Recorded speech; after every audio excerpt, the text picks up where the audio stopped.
अल्हम्दुलिल्लाह रमज़ान 2026 आने वाला है और अगर हम रमज़ान से पहले अपने किचन और घर को डीप क्लीन कर लें और मील प्रेपरेशन ऑलरेडी करके रख लें तो रमज़ान के महीने में हम अपना किचन टाइम काफ़ी हद तक रिड्यूस कर सकते हैं। और क्लीनिंग पॉइंट ऑफ व्यू से भी ड्यूरिंग रमज़ान हम खुद को अनबर्डन्ड और स्ट्रेस फ्री फील करते हैं। तो अगर आप सहरी और अफ्तारी के हवाले से कुछ प्रेपरेशन अभी से करके रख लेंगे ना तो रमज़ान में आप अपने वक्त को ज़्यादा इबादत के लिए इस्तेमाल कर सकेंगे, क्योंकि रोज़े की हालत में कुछ एनर्जी लेवल भी डाउन होता है और इबादत की मसरूफियत भी पहले से ज़्यादा होती है, क्योंकि हम इबादत की तरफ कंपैरेटिवली ज़्यादा फोकस्ड रहते हैं। इसलिए ये बहुत ज़रूरी है कि रमज़ान की घड़ियाँ ज़्यादा से ज़्यादा अवेल करने के लिए हम अभी से कुछ ना कुछ प्रेपरेशन कर लें ताकि उस वक्त हम खुद को रिलैक्स फील करें।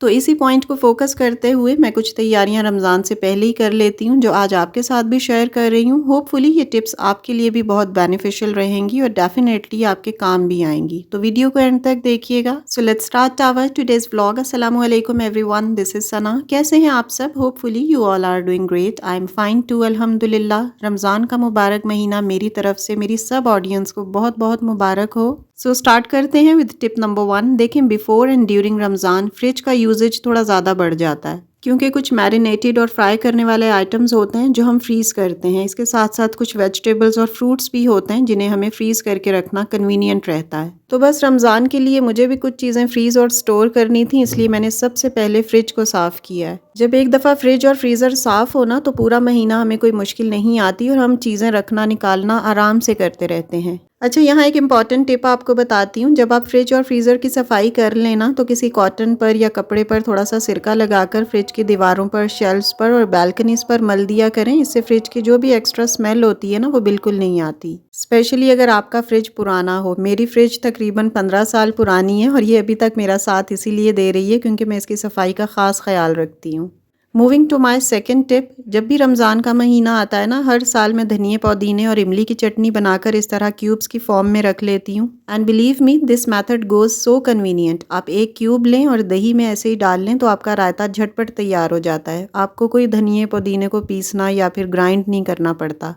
इसको बनाने के लिए मैंने धनिए पुदीने की एक एक गड्डी ली थी, 2-3 लहसुन के जवे डाले थे और एक छोटी प्याज डालकर ना इन सब चीज़ों को ग्राइंड कर लिया था। नमक नहीं डाला था, सिर्फ ज़ीरा मैंने ऐड किया था क्योंकि नमक डालने से ना ये ब्लैकिश हो जाती है। तो नमक आप उसी वक्त as per your taste add कीजिएगा जब आप रायता बना रहे होंगे। और हाँ, इसको ग्राइंड करते हुए 2 हरी मिर्चें भी ऐड करनी है। तो बस ये आपके हरी चटनी के क्यूब्स रेडी हैं। जब आपको रायता बनाना हो, एक क्यूब एक कटोरी दही में डालें और इंजॉय करें।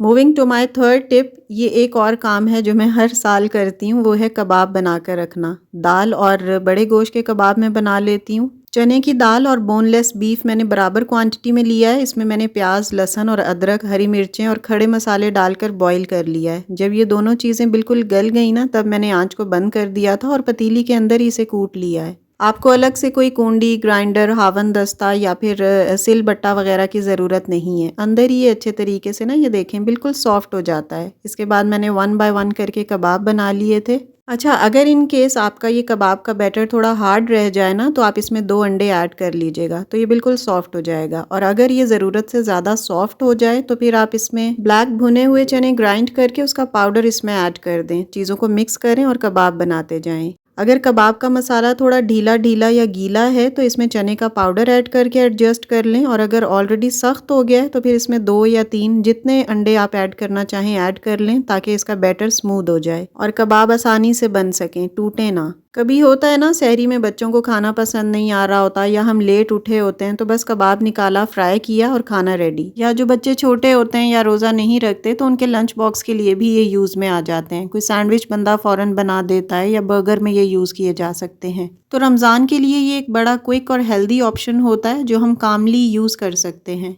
Now moving to my tip number 3 and it's very important at least for me, बल्कि आप सबके लिए ये बहुत कन्वीनियंट रहेगी। रमज़ान के महीने में स्पेशली मैं लहसुन, अदरक और ग्रीन चिली का पेस्ट बनाकर रख लेती हूँ। इसे मैं कंबाइंड फॉर्म में ही रखती हूँ, अलग अलग नहीं बनाती, क्योंकि हम जितने भी पाकिस्तानी फूड्स बना रहे होते हैं उनमें ये तीनों चीज़ें एक साथ ही जाती हैं। तो इनको अलग अलग रखने की एज सच ज़रूरत नहीं है। हाँ, अगर आप रखना चाहते हैं अलग ग्राइंड करके तो आप रख सकते हैं। मैं तो एक साथ ही एक ही जार में इन्हें मिक्स करके रख लेती हूँ। अच्छा, अदर देन रमज़ान मेरी ये शुरू से हैबिट है कि मैं लहसुन अदरक और ग्रीन चिली का पेस्ट ना बना कर ही रखती हूँ। फ्रिज में थोड़ा सा रख लेती हूँ और बाकी फ्रीज़ कर देती हूँ, लेकिन 10 से 12 दिन से ज़्यादा फ्रीज़ नहीं करती मैं। अभी ये मैंने बस शुरू के 10 रोज़ों के लिए किया है, उसके बाद मैं नेक्स्ट ग्राइंड कर लूँगी। ग्राइंड करते हुए अगर आप इसमें थोड़ा सा कुकिंग ऑयल ऐड कर लेंगे ना, लाइक 2 to 3 टेबल स्पून, तो ये फ्रेश रहता है और ज़्यादा देर तक चलता है, यानी ख़राब नहीं होता जल्दी। बिलीव मी, जब लहसुन अदरक का पेस्ट ऑलरेडी बना रखा हुआ हो ना तो खाना बनाना बहुत क्विक लगता है। रमज़ान में आपका किचन टाइम काफ़ी हद तक रिड्यूस हो जाता है। बस एक दिन लगा के ये पेस्ट बना लें और 10 दिन के लिए रिलैक्स हो जाएं। And now moving to my tip number 4। मैं यहाँ पर मैक्रोनी और कोरमे का मसाला बनाकर रख रही हूँ। थोड़ा सा बल्क में मैं बना रही हूँ और इसे हाफ डन करके मैं रख दूंगी।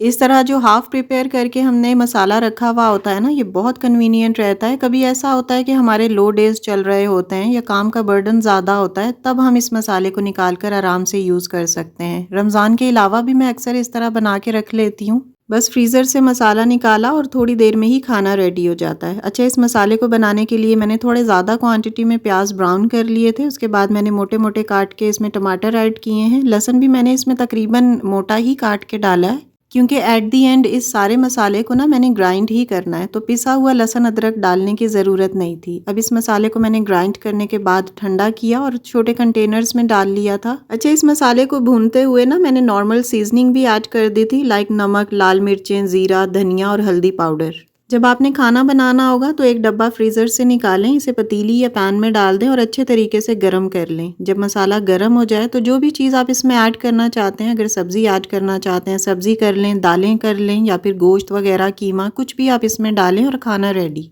अभी मैं आपको ये मसाला यूज़ करके भी दिखाऊंगी कि अगर आपने ये बनाना है तो आपने यूज़ किस तरह करना है। हो सकता है कई लोग पहले भी इसे यूज़ करते होंगे, मसाला फ्रीज़ कर दिया और बाद में यूज़ करते रहे, लेकिन जो नहीं करते मैं उनके लिए ये बता रही हूँ। अच्छा, इस वाले कंटेनर में मैंने निहारी के लिए मसाला रखा है। जब निहारी बनानी होगी तो मैं पतीली में इस मसाले को डाल दूंगी। इसे अच्छे तरीके से गर्म करने के बाद जो गोश्त ऑलरेडी गला हुआ होगा ना, बीफ हो या मटन, वो मैं डालूंगी, उसे थोड़ी देर भूनूंगी और फिर इसका शोरबा बना लूंगी, तो ये क्विक रेसिपी बन जाएगी। और बाकी 2 बॉक्सेस में मैंने जो मसाला रखा है वो कोरमा और मैक्रोनी का है। इनमें मैं लेबलिंग करके रख दूंगी, क्योंकि जब काफ़ी टाइम के लिए फ्रीज़र में चीज़ें पड़ी रहती हैं ना तो हमें पता ही नहीं चलता कि कौन सा डब्बा किस चीज़ के लिए है, तो लेबलिंग करना बहुत कन्वीनियंट रहता है। एक टिप आपको बताती हूँ, जिस दिन आपके पास थोड़ा स्पेयर टाइम होता है ना, जब आप हंडिया बना रहे हो, तो प्याज थोड़ा ज़्यादा क्वान्टिटी में ब्राउन कर लें, थोड़ी बल्क में कर लें। उसमें अदरक भी ज़्यादा डालें, लहसुन भी, और टमाटर भी ज़्यादा डाल के ना मसाला थोड़ा ज़्यादा क्वान्टिटी में बना लें और डब्बों में डालकर 3-4 दिन के लिए फ्रीज कर दें। मैं तो अक्सर ऐसे करती हूँ, स्पेशली रमज़ान में, तो ये आपके लिए बहुत आसानी रहेगी।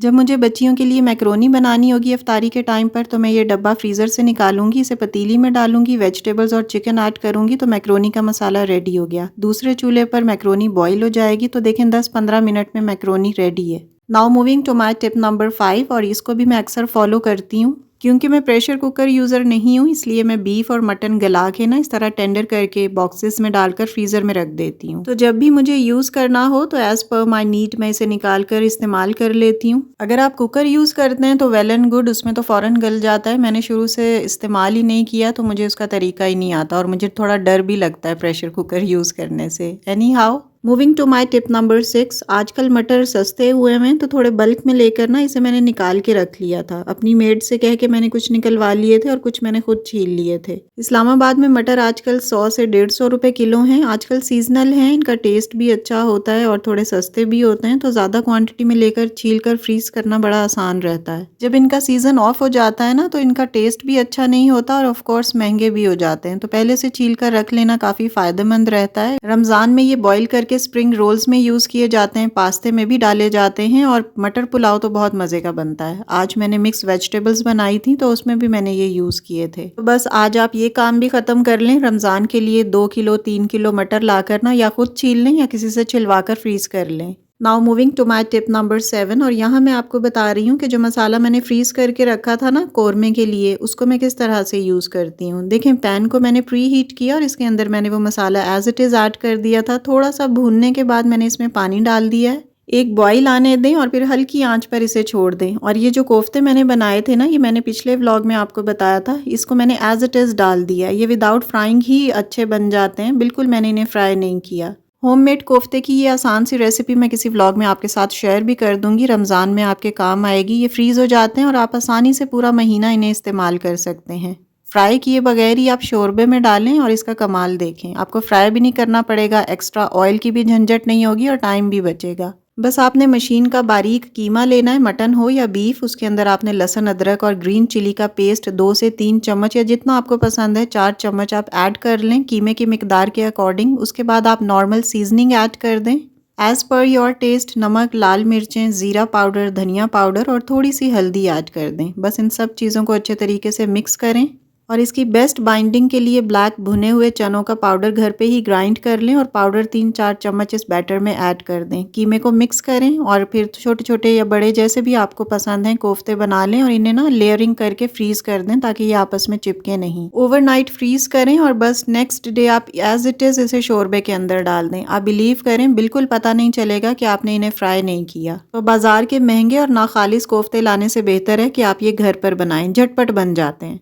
टिप नंबर 8 ये है कि फ्रिज में इस तरह के जो फ्रूट और वेजिटेबल के बॉक्सेस होते हैं ना, इनके अंदर पेपर बैग्स को आप इस तरह से प्लेस कर दिया करें। मैंने भी ये यूट्यूब पर ही देखा था और इन अच्छी टिप्स को हमें फॉलो भी करना चाहिए। ये देखें, इस तरह से ये जो फ्रूट्स और वेजिटेबल्स हैं ना, ये सेग्रीगेट भी हो जाती हैं और इनका जो एक्स्ट्रा मॉइस्चर होता है ना, वो इस पेपर में एब्जॉर्ब भी हो जाता है, तो ये ज़्यादा टाइम तक फ्रेश रहती हैं। मैंने गाजर, शिमला मिर्च और बंद गोभी के भी छोटे छोटे पीसेस करके ना इन्हें जिप लॉक बैग्स में डाल दिया था। अभी मैं आपको आगे चलकर दिखाती हूँ जब मैं सारी चीज़ें फ्रीज़र में अरेंज कर दूंगी। तो मैंने कबाब, कोफ्ते और वेजिटेबल्स जितनी भी चीज़ें बनाई हैं ना, वो सारी मैंने बैग्स में डालकर फ्रीज कर दी हैं। अब मैं 10-15 दिन के लिए अनबर्डन और स्ट्रेस फ्री हो जाऊंगी, आराम से चीज़ें यूज़ करूंगी और रिलैक्स रहूंगी। आपको भी टिप्स अच्छी लगी हो तो फॉलो कीजिएगा और दूसरे लोगों के साथ भी शेयर कीजिएगा। So it's all about my today's content. Video अच्छी लगी हो तो प्लीज़ लाइक और शेयर कर दीजिएगा। And yes, if you are new on my channel, please do subscribe. See you very soon with the brand new content in the next video, inshallah. Till then, stay happy, stay fit, and take very good care of yourself. Allah Hafiz, keep smiling and take care a lot.